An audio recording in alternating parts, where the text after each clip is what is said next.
This week on To the Contrary. First, will women's anger decide the midterms? Then, Americans changing views of the Me Too movement.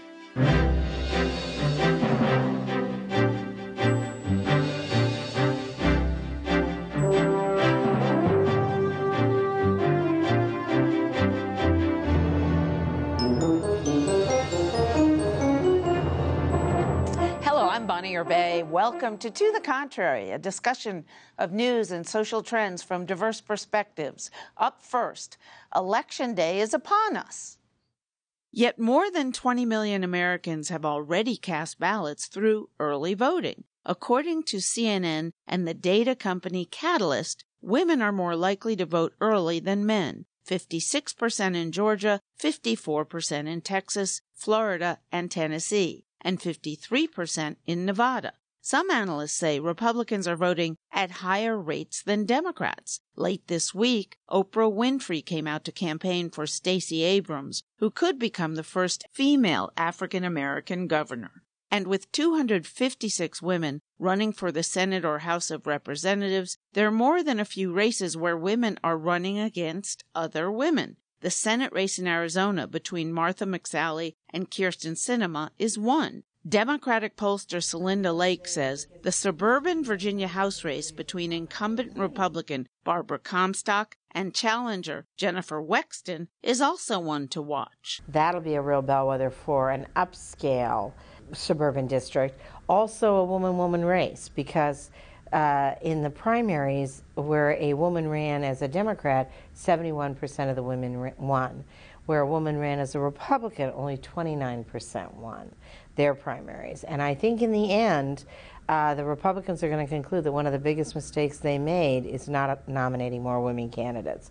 So these women-women races are going to be very, very interesting. It's certainly going to be the year of the woman. It's been the year of the female candidate. Republican pollster Ashley Stevenson believes Barbara Comstock has a great shot at winning against Wexton despite the district leaning blue. She also wants to see more Republican women candidates. I think that Republicans have done a fantastic job recruiting excellent female candidates. One race that I'm really interested in is Florida 27, the Ileana Ros-Lehtinen seat. For a long time, we talked on the Republican side of the aisle who was going to run, were we going to have a formidable candidate, and now we do, and Maria Elvira Salazar. Salazar is running against former Health and Human Services Secretary and University of Miami President Donna Shalala. But Stevenson says women voters are concerned with more than gender when they vote. I don't think that it's ever safe or fair to assume that more female candidates are going to generate more interest from female voters. I think it all comes down to being a really good candidate at the end of the day who has a message that's going to appeal to the voter. And Lake says watch the president's approval rating over the next few days. That number gives clues about this year's women's vote. Lake says the president's approval rating will influence election results, especially for women. It always goes down after major events where people think the country needs to come together. No matter what he does, people think, particularly women voters think, he's not the unifier that we need in these times of crisis. The key in many districts is going to be the white, non-college educated, blue-collar woman voter, particularly married. And does she vote differently than her husband? We could have a record gender gap between married women and married men around the issues and around the candidates, and we're going to need that to win. So Congresswoman Holmes Norton, what do you think will decide the midterms? Will it be white, suburban, college-educated women or women of color? Well, change is in the air, but, Bonnie, unless they break ranks, white women have tended to follow their husbands and vote Republican, and black women think for themselves and vote Democrat. So as a woman of color, I have to say it's the former. It's the white, educated, the wealthier woman. I'm thinking of Georgia when I think of women who can essentially decide. They like pro-business policies. They don't like Trump's rhetoric. Oh, I think it's going to be the white suburban women voter that will make a difference. They have to turn out, though, and that's the big question. Boy, all the white women I know don't necessarily vote the way their husband says. I disagree with Eleanor respectfully, and Hillary, who said the same thing. I think they could make the decision just like they did in '92. They cost Bush the election. Okay. In '92. And do you think the Democrats will take the House, and will it be because of white college-educated women who deserted Hillary? Trump won the white women's vote. Usually, Republican presidential nominees have won white married women. He won all women, which was because I think they are the swing. I think we're looking at a race. Literally, the next few days will decide. It is bizarre that it isn't decided already, but it is so volatile. I think it could be a 3 to 4 seat swing either way, either Republican or Democrat. Just for the past 2 years, I've been giving this answer, and I still stand by it. Hillary was not for every woman. There were so many women in this country, myself included, who felt like she was just out of touch with what the average American woman's plight is. I think it was about the candidate. Women wanted change. They were willing to take a risk on Trump. Please. They were. Please. Hillary however you thought about Hillary, and let's give for a moment. I admire what she did. She was not for everyone. She's been living a high life for decades. Look, Trump showed his true colors, Republican women, way before he got into office. It should have been clear what kind of a jerk he was when it came to women, how he had treated women. I didn't give enough him to my make vote. you enough to make you, abide whatever compunctions you had about a woman who has always been for women, and vote for a man who had shown how anti-woman and what a terrible. How terrible he would be for women, and he's been that way in office as well. Republican women got what they deserve. I think Eleanor encapsulates that part of the electorate that is very angry, the female electorate. But I also know a large part of the female electorate that does admire his business policies, sees that he's created jobs that now they and their sons and their husbands have, that they feel he's done a lot of good. Women generally have tended in past elections to vote for candidates that can give them security, both economic and national security, and they still see that with him. But there are enough that feel like Eleanor does. It's volatile. Well, I feel like Eleanor does, and I'm mad. I am, and I'm mad at white women, college-educated voters that voted for Trump, and I'm one of those people. And of course, I did not vote for Trump. Are you mad enough, and are your, if you can get into the heads of the white Republican women who did vote for Trump, are they mad enough over the Kavanaugh hearings to switch parties and to get out and vote? Absolutely. I don't know. It's hard for me to get into their heads, but I can get into heads of Democrat women much more easily and independent women. And I think you're going to see women who didn't come out and vote before for Trump, who were Democrats, who didn't come out for Hillary, are going to come out and vote against Trump.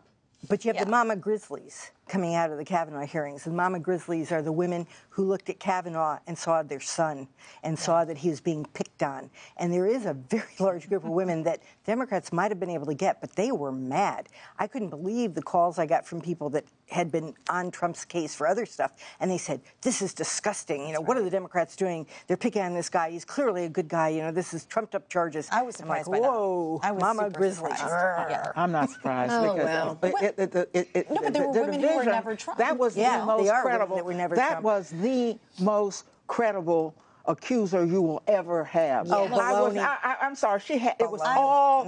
Wait. Let her talk. This came down to politics only. It never came down to her. And in fact, it really, I'm sure, turned women off and may, in fact, embolden them to go to the polls because she had the goods on them. She actually had witnesses, and yet the polarized politics in the country is such that people nevertheless went for. I want to talk about the Cavanaugh effect, but I don't want to go back and redo the hearings. But Bonnie, but I want to, Eleanor, you're one of 78 women in the House now? Is that the number? About that, Republican and Democrat. And 256 are running for federal office, not all of them for the House.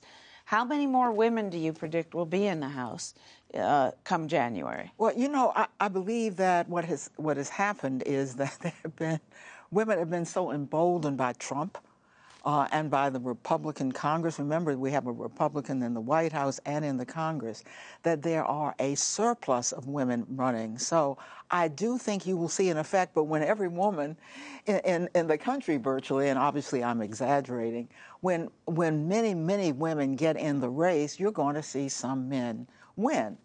Because there are so many women in the race. But what has been encouraging is how many have believed they had to get in there and do it for themselves rather than leave it to the men. Bonnie, I have to tell you, this is why your show's so wonderful, because the discussion you're hearing really does reflect the debate in the country right now. In terms of having more women, I think you're probably looking at, on the Democrat side, could be as many as 25 to 30 more women who are elected that are not incumbents. In the House or House and Senate? In the House. In the Senate, I think you're going to have at least one Republican woman, probably two, Marsha Blackburn, and possibly McSally as well. And of course, that's replacing. So there'll be one net gain of a woman, for Republicans. On the Democrat side, I'm not sure that there will be. So you told me a couple of months ago, which I thought was fascinating, that you thought Dems would do better in the Senate than they would in the House. Explain that. I did think that. No, I don't believe that anymore. But I did at the time. And one of the reasons had to do with the gerrymandering of the districts that we have now in the House of Representatives that makes it so hard to flip a seat. So that was my reasoning behind that. To women and men and in the House, but here's an example. I am supporting a man right now who's running against a woman in the House of Representatives in Missouri's 2nd District. And so my politics aren't necessarily based on, are you a woman? And I want to send a woman to the House of Representatives because the current member there is so anti-women, in my opinion, in her policies. So I want to send a young man who's a progressive and is supportive of women to the House of Representatives. And I always get from Republican women. And I want to ask, I want to correct something my executive producer said. 78 Democratic women in the House, 29 Republicans. What do you see the numbers at of women in the House when this election is over? Well, I hate predicting. I don't like it because this era is just no good for numbers. But I want to go to the pollster that was featured in the package before this discussion. She's the Republican pollster, and I disagree with her vehemently. The Republicans have done a terrible job recruiting women. Terrible. I have been in the trenches with them for a long time. We don't play identity politics. That's why. That's why it's hard to get women out of Republican primaries, because the identity politic isn't there. Vote for her because she's a woman? No. Most Republican women reject that. What I do love are women-on-women races. I tried to do one in Florida 7th where a friend of mine, Bina Francois, looked to unseat the incumbent, Stephanie Murphy, but she was unsuccessful coming out of the primary. She was a first-timer. But I think when you pit like versus like, what we see going on with Wexton and Comstock, you give the voters a hard choice, and it's going to be the Comstock's toughest going to lose, right? Not necessarily. In my gut, she's pulled even. Last poll I saw, she was 12 points behind. She's the most endangered Republican out there, woman or man. It is. Okay, what about, let's get to Stacey Abrams, really important race for Democrats because she'd be an historic first, I think, black governor, if not female black governor. Yeah. No, Wilder was black governor, so first. That's true. Okay. That's true. Right. But she is facing in her opponent, who's the Attorney General, the worst and most unfair set of rules I have ever seen, where he has made it so, because he has the power to do so, that you're talking about voter suppression, knocking 800,000 people off the rolls. By insisting that your name be precisely what it is. You know, people like me, Eleanor Holmes Norton, I have no hyphen. If somebody put a hyphen in there, however, on the rolls, then of course I couldn't vote. And those are the kinds of things that are easily overcome.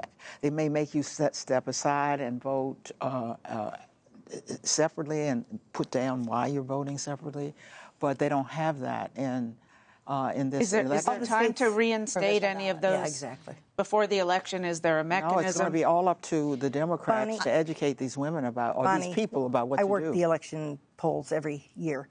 they have provisional ballots. Anybody that shows up that might have been knocked off for that reason, they can file a provisional ballot and they'll be counted. Don't leave the polling place until But if they've been knocked off and they don't know, I mean, that's a very technical thing to know about. I mean, I work the polls too, and I've seen what goes on, and you don't necessarily say to everybody, "Oh, but here's a provisional ballot." They'll have. I've seen education happen this year more than any other year, that people are spreading the message that you are not to leave a polling place until you ask for a provisional ballot and you're given one. But you have to get there in the first place if you think you're off the rolls.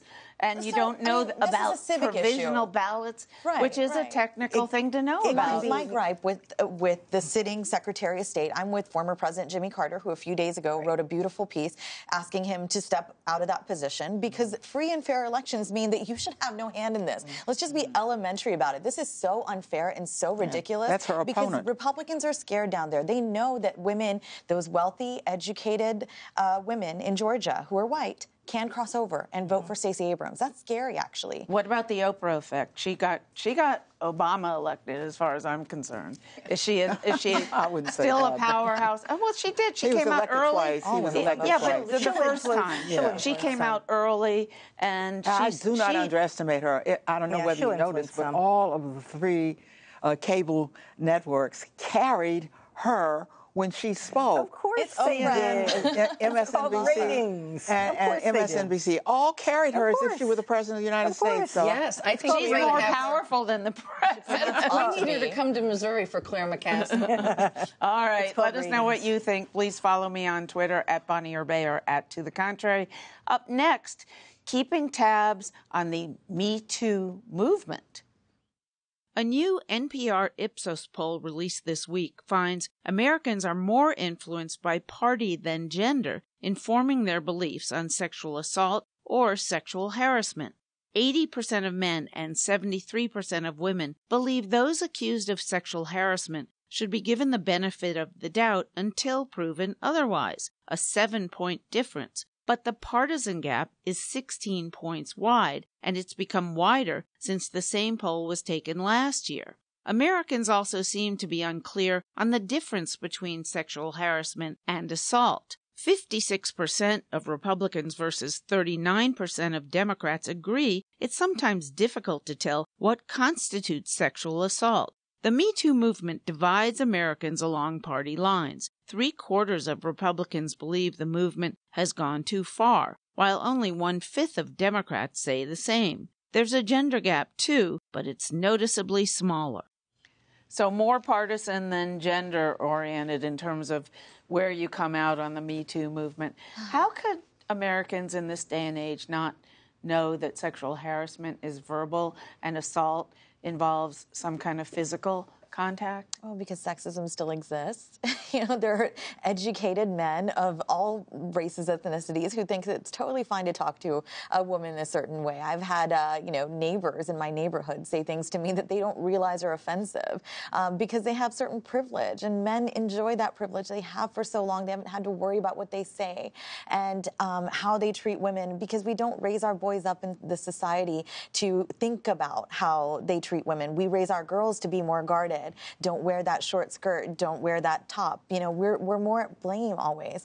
I don't know how to explain. I'll be very honest. I just don't know how to explain that partisan divide. I will say I was pretty disappointed in Asia Argento, the actress who was one of the leaders of the Me Too movement, being credibly accused of harassing a young male actor. I mean, it's a mess out there, and women are still.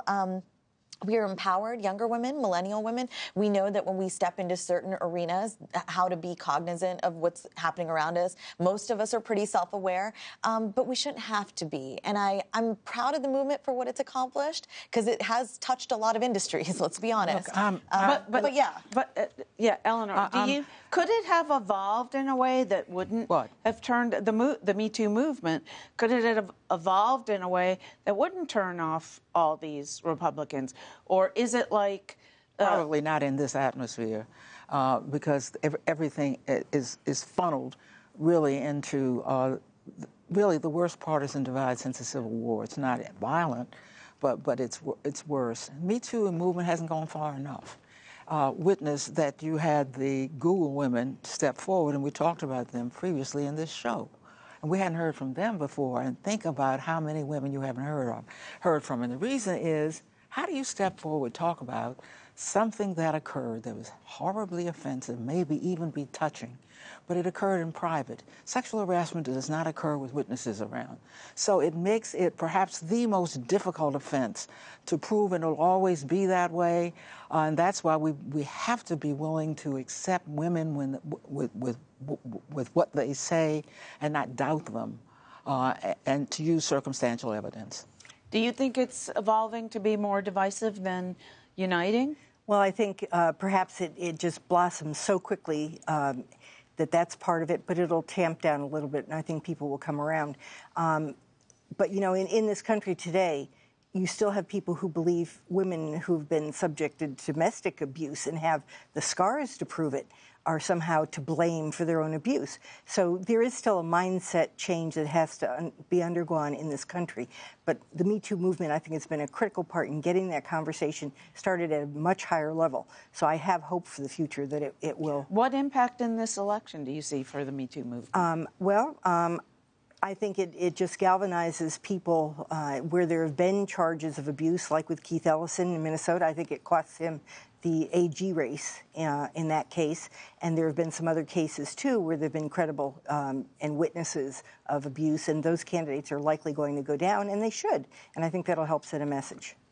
Yeah, I think also in these elections that the Me Too movement and the Google walkout has really energized women. And I see this every day when I'm out there. And they are fired up. And they're going to the polls, and they're running the phone banks. Are they Democrats who didn't used to vote? There are people who didn't vote in the last few elections? Newly registered voters. But are they... Oh, okay. Newly registered voters, millennials, very involved and very fired up. But, you know, when Obama ran, especially the second time, we saw all these reports that all these millennials were fired up, and they didn't turn out.